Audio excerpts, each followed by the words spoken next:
Our gavel the meeting into order. The board will meet in regular session on Tuesday, November 28, 2017 at 9 a.m. in the courthouse, meeting room number 2, northeast corner, 3rd floor, with 3 members present. Would you join me, please, in the Pledge of Allegiance? I pledge allegiance to the flag of the United States of America and to the republic for which it stands, one nation, under God, indivisible, with liberty and justice for all.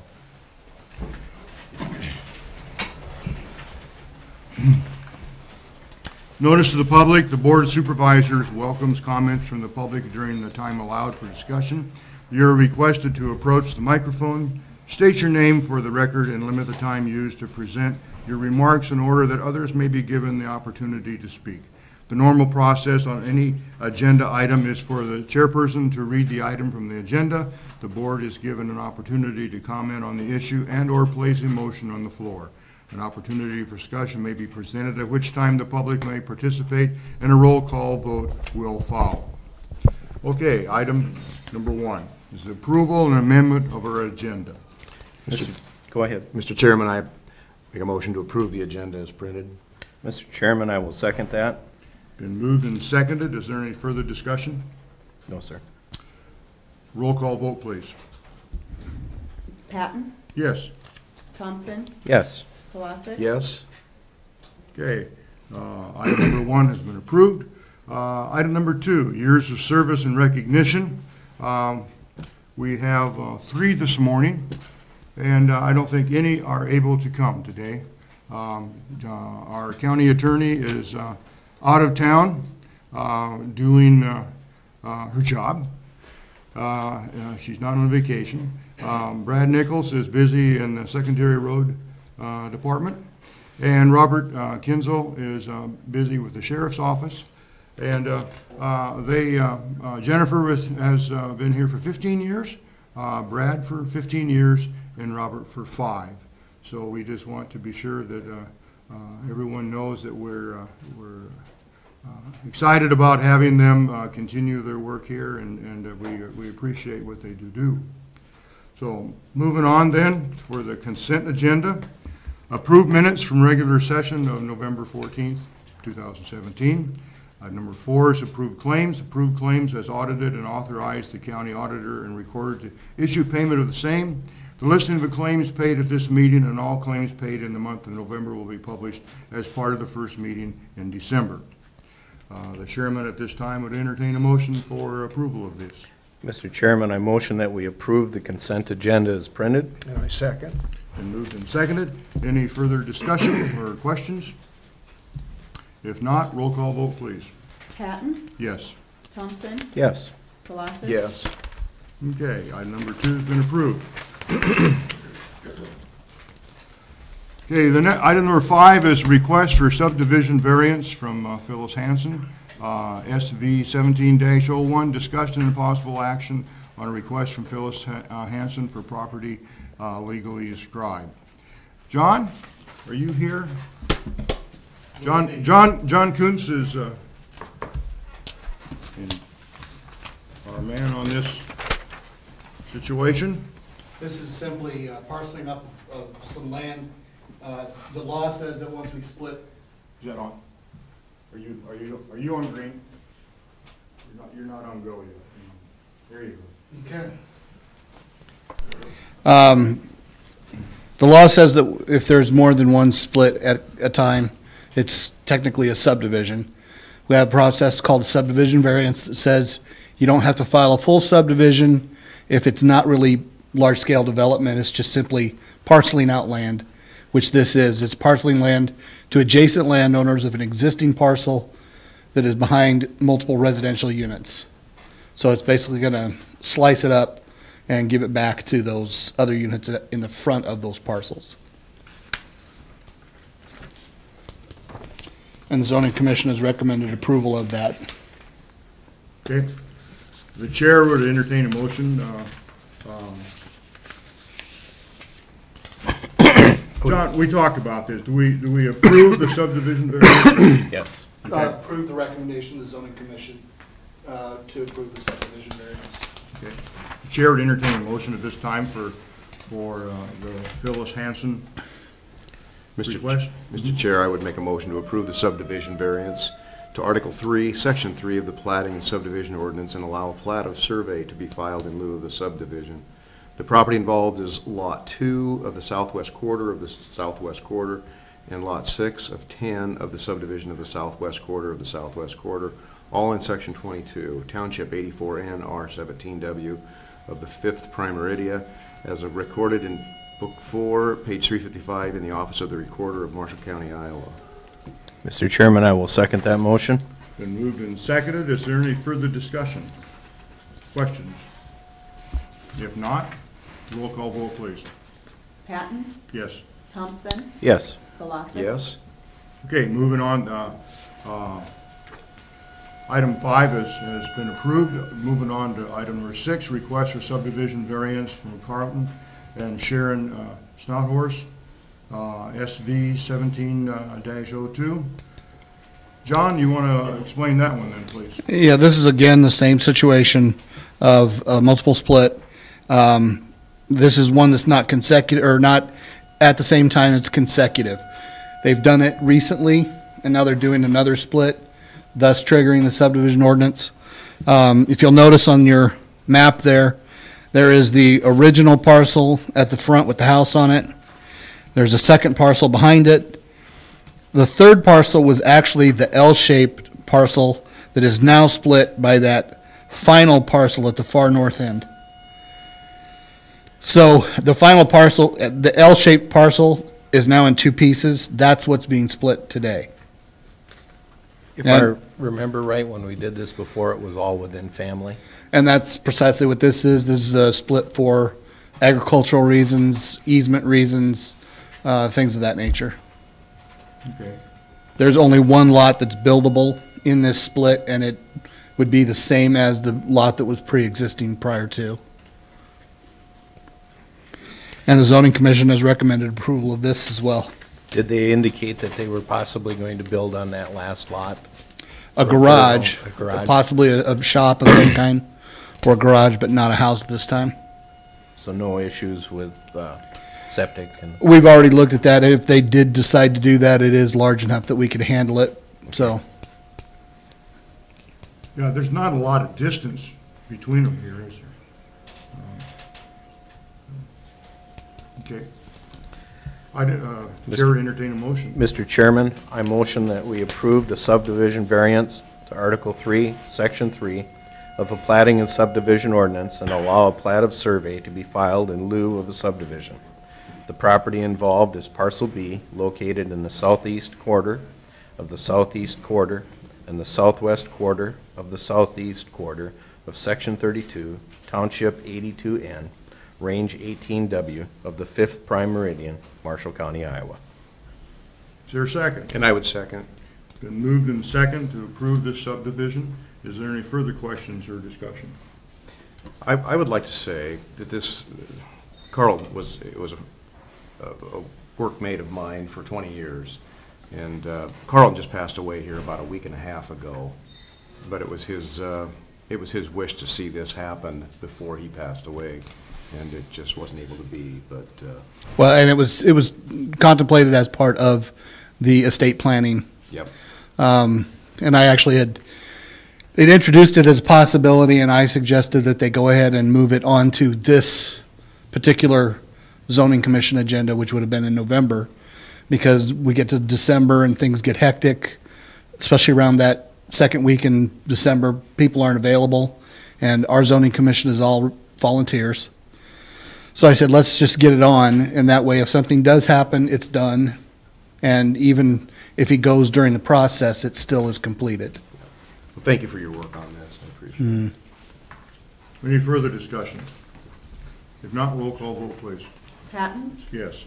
Thompson, Yes. Solosek. Yes. And Bill, both of the variances are here ready for your signature. You can give them back to Lisa. Okay. Grab them here. Thank you. Okay, item number 6 has passed. Item number 7 then. Reading of ordinance number 10, amendment. First reading of proposed amendment number SOA-17-01 to plotting and subdivision ordinance number 10 of Marshall County, Iowa, and set a date and time for public hearing. Well, John, you're on again. Yeah, I would not belabor this one, gentlemen. These are technical changes to the language of the ordinance for purposes of how a survey gets drawn. And also for whether a retracement needs to be paid for. There was some dispute as to whether or not that was required under the existing rules. This now makes all documents, they have to be paid for. You have to pay a fee to have it reviewed and recorded. Other than that, it really is, it's a bunch of housekeeping. We can go through the individual ones if you want, but there's nothing on here that's earth-shaking or will substantively change the way we operate the subdivision plating ordinance. And these were all suggested at the behest of the auditor's office. And as it says here, the reason for the amendment request is to correct textual errors. Not so much errors, but to make things more refined. Okay. There's really just a few words that are crossed out in this from the old agreement. Right, and that's what it is. It's taking some words out, putting some words in, but it's really more to tweak the document than anything else. It just gives clarity to it. Right. Okay, the chair would entertain a motion to approve this. I'd make a motion to approve the first reading of the amendment number SOA-17-01 to plating and subdivision ordinance number 10, and set the public hearing date for December 12th, 2017 at 9 o'clock in the morning. Mr. Chairman, I will second that.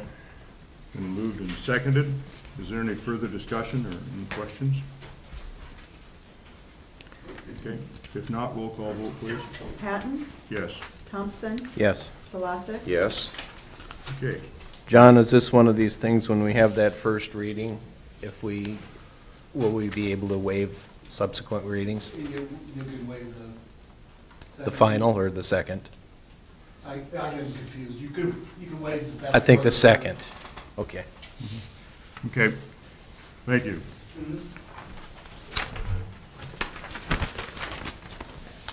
Okay, moving on then to resolution, or on to item number 8, resolution 2017-0050. Resolution approving a 2080 agreement between Marshall County, the City of Marshalltown, and the Marshall County Emergency Management Commission and the 911 Joint Services Board for Joint Emergency Communication Services for Marshall County, Iowa.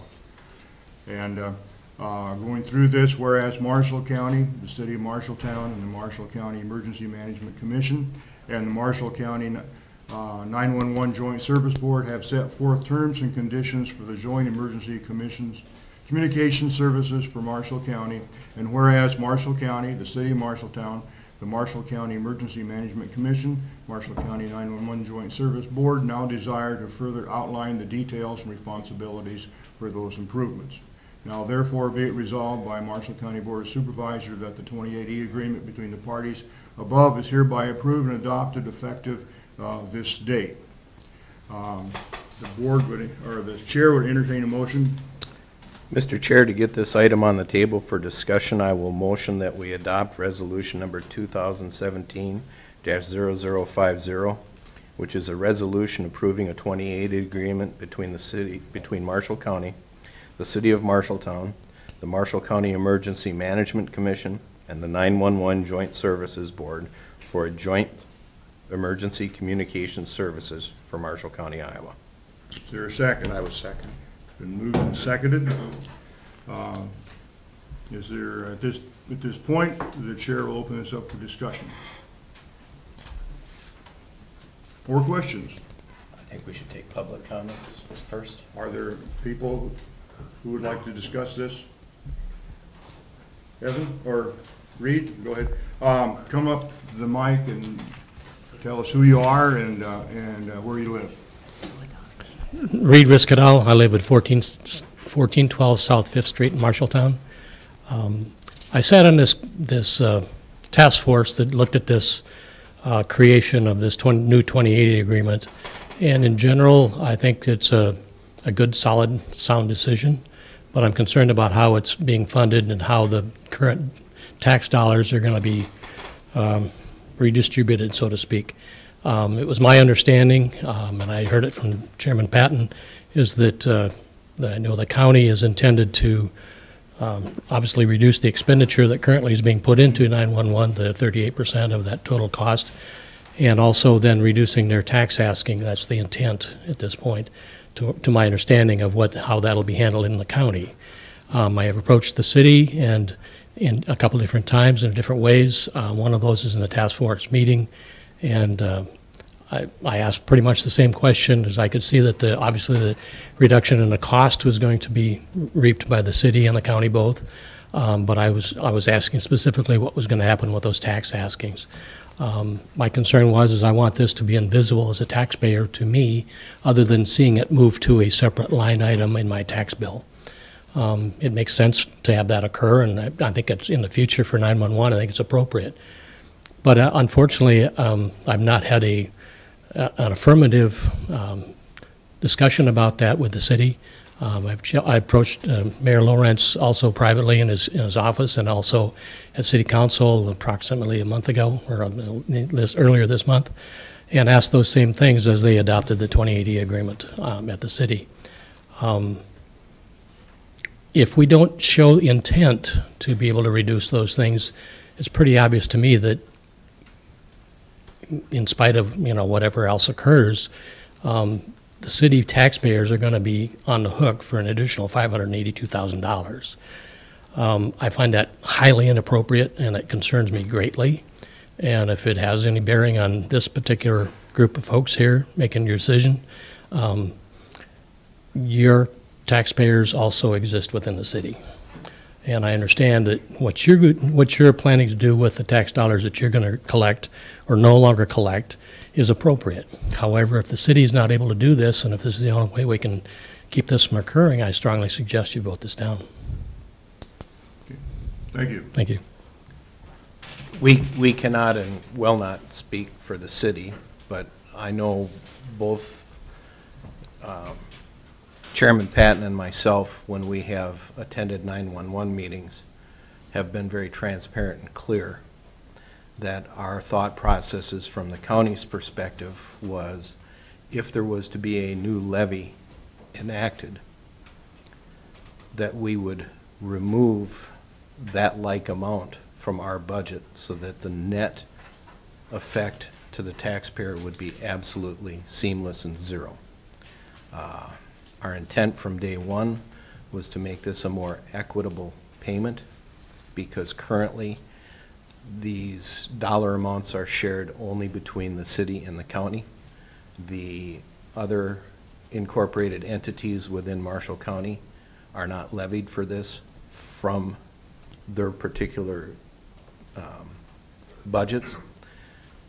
Everybody outside of the city of Marshalltown does pay for it because they pay for the county's portion.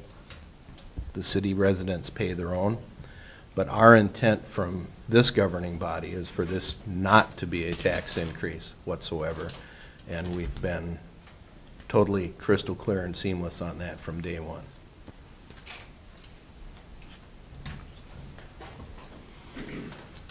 Jim Lawrence, 1502 South 12th Street. Let me correct one thing. This was not an effort to decrease expenses. I think Reed mentioned that was what the county was going to do, what the city should do. That's was never the intent. We never said that. We said that if there was no, a pardon new me. levy. Pardon me. Yes, I'm I'm talking going to about. correct what you're saying because it's Pardon not me. I'm correct. talking about what Reed said. Reed said that this was to decrease expenses. The effort was not to decrease expenses. It was, as you explained, to find an equitable way of raising the revenue necessary to finance 911 operations. This is certainly one way to do it.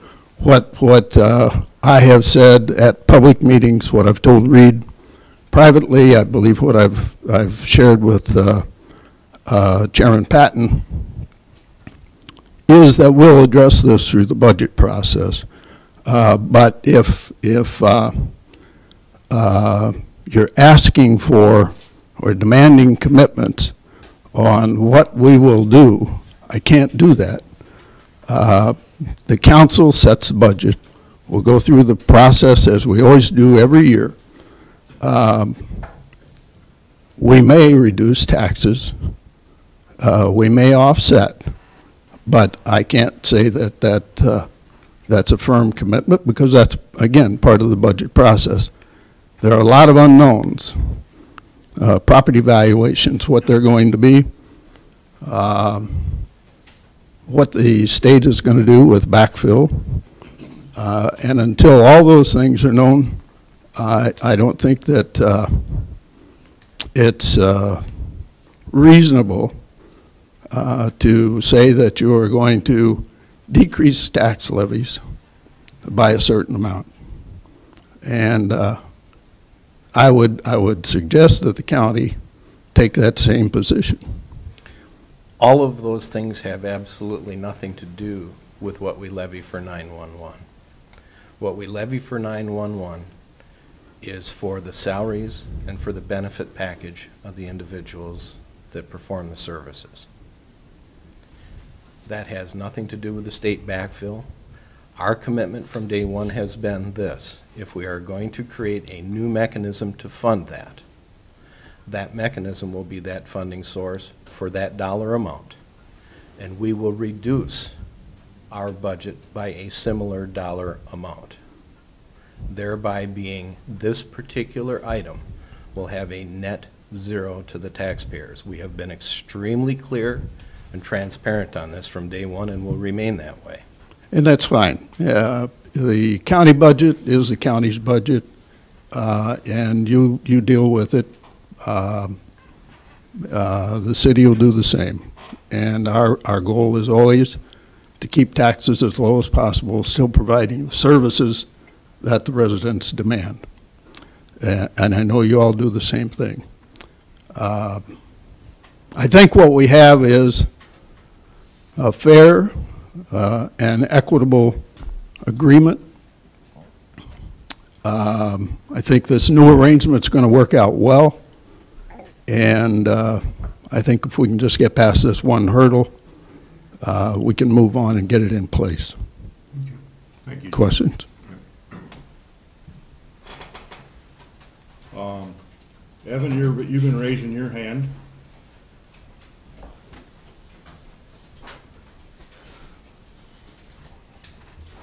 Evan Folk, City of Laurel, 203 Jenny's Lane. I've been on the 911 board for a long time, probably 8 to 10 years now.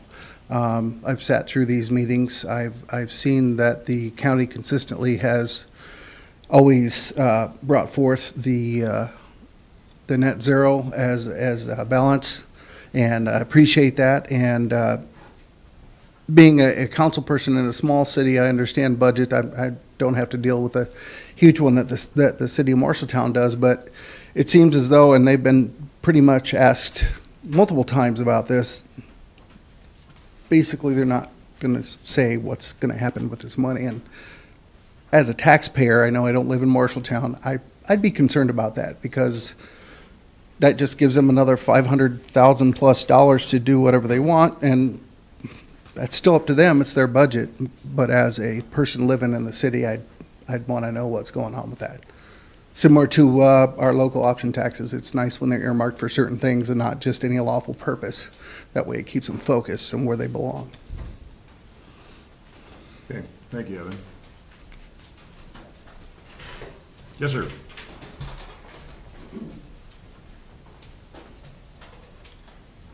My name's Otto Brandt. I live on 1907 South 3rd Avenue Place. I have some concerns what I just heard from the mayor. My concern is we've bailed the city out once already this year, and now I see another chance to give them some more money so that they can do it again to us. And you know, it's about time that the taxpayer stands up and says, we've had enough. If not, I'll just leave this town, take my money with it. And I'll find more people that'll do that too. You know, you only pay taxes so long, and then you get tired of it. Thank you. Anyone else? Yes, sir.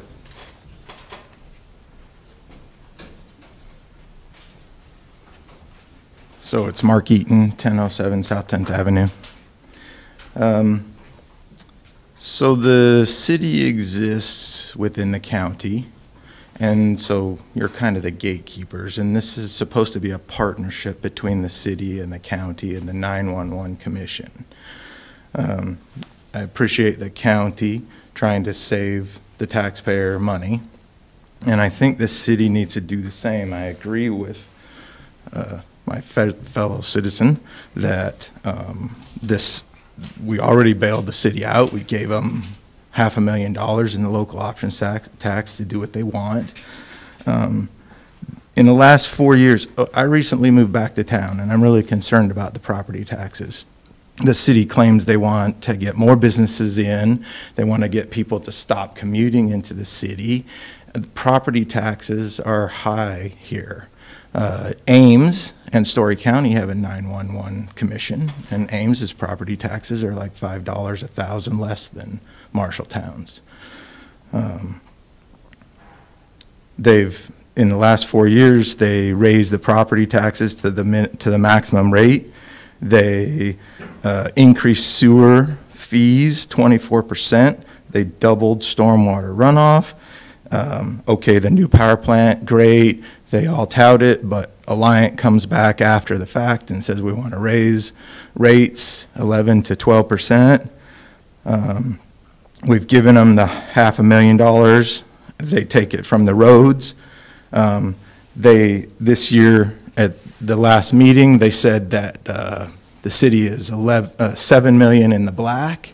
Well, the only thing I can see that they did was cut expenses, and they didn't put money in the roads. They took money from the city citizens from the roads in the special option tax, but then they don't spend it on the other hand.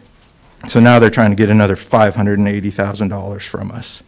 If that was given back to the citizens in property tax relief, I think our property taxes would be on par with Ames's. And I think that's what should be done. And I think if you have any power to manipulate or help the city see the light, I think it would be a good thing. Thank you. Once again, I want to be crystal clear in our transparency, because I believe everybody deserves an honest answer. We are not reducing taxes for the 911. We are changing a different mechanism for the collection of those taxes. In doing so, on your tax statement, it will come through under the emergency management levy. The amount of money that we currently levy for 911 is approximately $339,000. That will shift out of the county's budget to the emergency management levy. It will not be a tax reduction from the county's perspective. It will be an allocation of those dollars being levied by the county to them being levied by 911 on emergency management. All we're saying from the county's perspective is this, and this is totally transparent. Whatever dollar amount we are currently levying within our budget, that money will disappear from our budget. It will not be levied from the county's perspective. It will be levied from the emergency management perspective. So this is not a tax increase from the county's perspective, nor is it a tax decrease. It is a net zero. As was stated here by the mayor this morning, we cannot speak, nor will we, for the city's budget. That is their position. But the county's position is this will have a net zero effect to the taxpayers. Is anyone else? Question, Bill. Yes. Jarrett Heil, Marshall County Treasurer. We've had good spirited debate on this issue of what's going to happen currently if this takes place. Long term, what safeguards are in place to make sure that if the levy's coming from a separate place, emergency management, maybe this is a Kim question, what safeguards are in place that this levy doesn't exceed more than what we're currently doing with this current process? Okay, there's a board on the Kim's board, and it's like any board. It's like this board.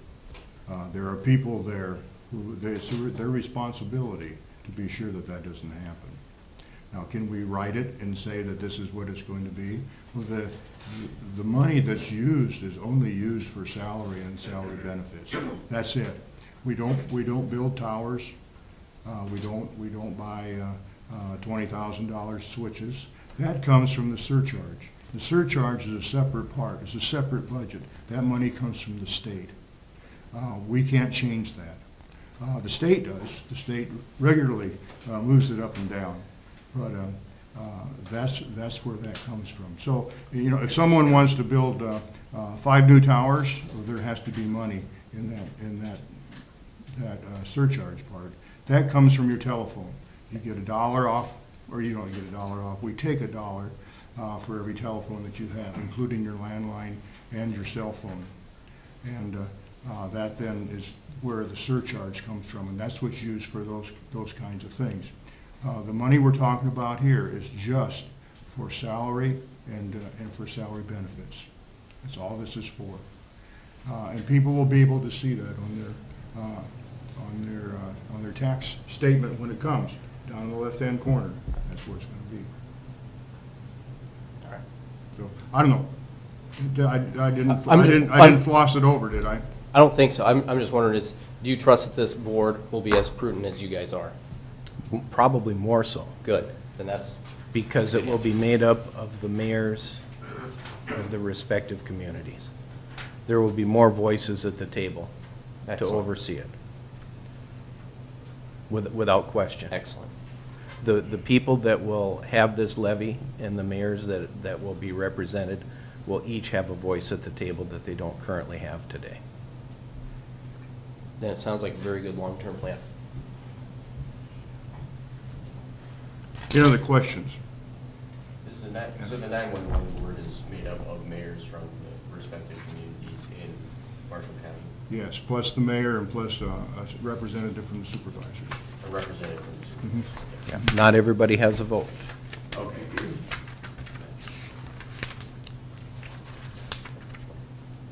Mr. Chairman, at this time, if there's no further discussion or comments from the public, I would like to table this issue. Give the city some more time to discuss this in their budget discussions, to give a more definitive answer on what their intent and their clarity is. I believe the citizens deserve a transparent and honest answer, and I believe we need to give the city an opportunity to do that so that they can go back to, the mayor and the city administrator can go back, have spirited discussion within their own group, and come back with a statement. Is there a second? I would second. It's moved and seconded to table this motion. This is a debatable, discussable motion. We can change time when this is to be done, or we just let it ride. But I will say that I agree with what the county's intent has been all along. I want to be careful that we as supervisors of the county are attempting or would attempt to tell the city what to do. And I don't think that's what we want to do here. But we do want to represent the people, and the people who came and talked today are our citizens that we represent also. But I just wanted to say that we're not trying to be heavy-handed on this. But we want to come out with something that's workable here in the end. We have spent a lot of time. I know Jim and I have spent a lot of time working on this in his office there since about March. And there are a few counties in the state that are already doing this type of organization. Lynn County, for one. So it's working. It shows a good promise to be a real workable thing. When we're talking about 911, which is an emergency thing, it makes sense to run it through Kim's budget out there on the EMA. That's where it ought to be. It shouldn't have never been in the county's budget. I think it should have been there. And in fact, that little line there says emergency management. That's our line that it's on in basic supplemental. So anyway, I just wanted to throw that out. We're not by any means, as far as I'm concerned, being negative about this. I think we're supportive of this operation and this change. I think it's a great possibility there. So, with that said, I would agree with everything you said. I just can't be complicit in anything that is going to possibly put a further tax burden on the citizens of Marshalltown. Even though this is a city budget issue, we also represent those individuals that reside within the city on this matter. And I'd like to hear more clarity. I guess I understand where the mayor is coming from. He doesn't have the ability to anticipate what his council will do. No. So, but I think when we table this, we give them more time to go back and discuss it Mm-hmm. and come back with a clearer, cleaner answer than has been given thus far. yeah, Jim and I work on this a lot. you guys have put a lot of time and effort into this. Exactly. A lot of it. And I won't feel bad if it, you know, if it takes a little bit more time to make it perfect as we can be. So that's where we're at. Okay, if there's no further discussion among the supervisors, roll call vote please for tabling this motion. Patton, Yes. Thompson, Yes. Solosik. Yes. Okay. The motion to table has been approved. The next item is item number 9, which is Mid-Iowa Antique Power. Discussion and possible action to place a concrete floor in the dining hall area of the county building at the sheriff's office. The board would, the supervisors, I would entertain a motion at this time. Mr. Chairman, I motion that we approve the placement of a concrete floor in the dining hall area of the county building at the sheriff's office. Is there a second? I will second. Okay, with the motion moved, we'll open it up for discussion. Sir? Thank you, Mr. Chairman. I'm Phil Tetzloff. I live at 2908 West Lincoln Way, and I'm serving as president of the Mid-Iowa Antique Power Association this year. During the last 2 shows, we've noticed that we have a long line of people waiting to pay for their lunch, and we think if we would expand that concrete area to the east, we could put in a second cashier line, and we'd reduce the amount of time that people have to stand and wait. And many times they're out in the sun waiting for the chance to come through and put their order in. Secondly, by expanding to that area, we think we can expand the toy crib to the north another 15 feet, and that's been a display area. Since you helped us build the new building a couple years ago, we put a loft in the top and have started to display more antique items that have been donated. We now have people coming forth and saying, we'd like to make a donation. We want to assure them that we'll honor that donation by keeping it secure, and we have a lock and key on the toy crib, and so nobody can get in there during the off-season. And thirdly, if we put the concrete floor in, we think we can keep it a little cleaner during the show. And if you are supportive of that, we will go ahead and make a proposal for a grant to the Marshall County Community Foundation for the cost of the concrete, the re-rod, and probably a vibrator to shake the bubbles out of the concrete. And we'd expect to get that in before Christmas. So we're asking for your support. How many square feet of surface area do you have? Oh, I think it's 800 and some feet. I think, yes, 840 feet is what the Oh, plat it's bigger shows. than I thought then. Yeah, that would certainly help you keep the dust down. Yes, we can't quite do the whole building because we pull a big trailer in there, and then sometimes we store equipment during the winter, and I don't think the weight of that would be such a good deal for the concrete to go clear to the walls, so that's why we made this short extension. And you guys are going to do all the work and everything yourself? Just like we did with the last expansion, yes. You're not asking for funds here, you're just asking for approval to do it. That's right. We'll ask for funds from the foundation, and we will do the labor, and we'll supply all the materials for building the walls for the toy crib. That'll be expense onto the association. Is there any further discussion? If not, roll call vote, please. Patton, Yes. Thompson, Yes. Solosek. Yes. Okay, motion is carried. Thank you, Mr. Chairman. Thank you for coming, Phil. Item number 10 is the resolution 2017-0051, abatement of real estate and mobile home taxes. This is in the town of Liscum and in Marshalltown, and normally these are things that can't be collected. Is that? That'd be correct, Chairman. The first one there, 2254, 100th Street in Liscum. This was the one that the county condemned in 2015 and then was sold this last September in that auction. That's that property. Now what happened was in the cost leading up to it that planning and zoning put together, taxes weren't a part of that, and then obviously tax statements had gone out. So this individual then did receive the delinquent notice and said, I didn't think these taxes were to be paid.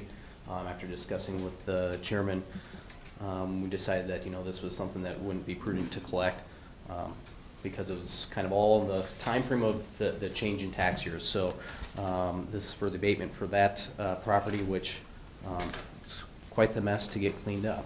The other two are a mobile home and the building on leased land, which was a little shed, was moved out of county, so they're no longer in the county. And we have found when they're out of county, very difficult to collect on something that's not here anymore. So, and that's the deal on those. That parcel in Liscum has been cleaned up also. Yes. Oh, it hasn't. I Yes. have not been out there yet, so Yeah. it has. We- That's we awesome. We will transfer the deed to Oh, them that's- this week. That is great. So now, we were gonna abate those taxes too? Correct. Yes. Okay, that's this one here. That's this one here. That's Yep. Okay. $335. 'Cause Correct. Okay. It started out at 165, and then by the time you add, Yes, and then what all do we add to that to get to where we're now, at? unless you guys want to break that out or not, I had just put the full year. I put the full year at 335. The half was 165, and then since it's late, it's $5 was added on top of it. So if you want to just, you can break it out if you want to do an amendment here and just do the first half, or you can do the full year, whatever you guys would like to do. And I don't know what all your agreements were originally going ahead with, whatever See, monetary issue. when we did this, and had our auction up here, at that time, it was, John had saved back enough money so that our minimum bid was going to pay the taxes up to that point. So the taxes that we have here are from that point to now? Since, we taxed behind, so this would be what was from last year's true. taxes. So that's why I think it'd be fine for you to do the 335 Okay. this time, and then they're back on the tax rolls for the next year. Honestly, I think we should stay with the 335, make this as clean as possible. Yep, You guys have already done the work, it's on the agenda. you bet. It'd Okay. probably be the cleanest way for us to do it. The chair would entertain motion at this point. Mr. Chair, I motion that we adopt resolution number 2017-0051, abatement of real estate and mobile home taxes. And I would second. Been moved and seconded to adopt this resolution. Any further discussion or questions? If not, roll call vote, please. Patton, Yes. Thompson, Yes. Solosek. Yes. Okay. The motion has been approved, or adopted, pardon me. Moving on then to item number 11, public forum. Is a time set aside for the public to make comments on topics of county business other than those listed on this agenda. No action will be taken on any of these topics brought up in the public forum. Is there anyone who wants to come and share the mic? Not. Moving on then to item number 12, adjournment. The next regular session is December 12th, 2017 at 9 a.m. All business to be acted upon at that session should be submitted to the county auditor and recorder's office or Board of Supervisors office by Thursday, December 7th, 2017 at 1 p.m. There being no further business come before this board, the meeting is adjourned at 9:43. Thank you all for coming.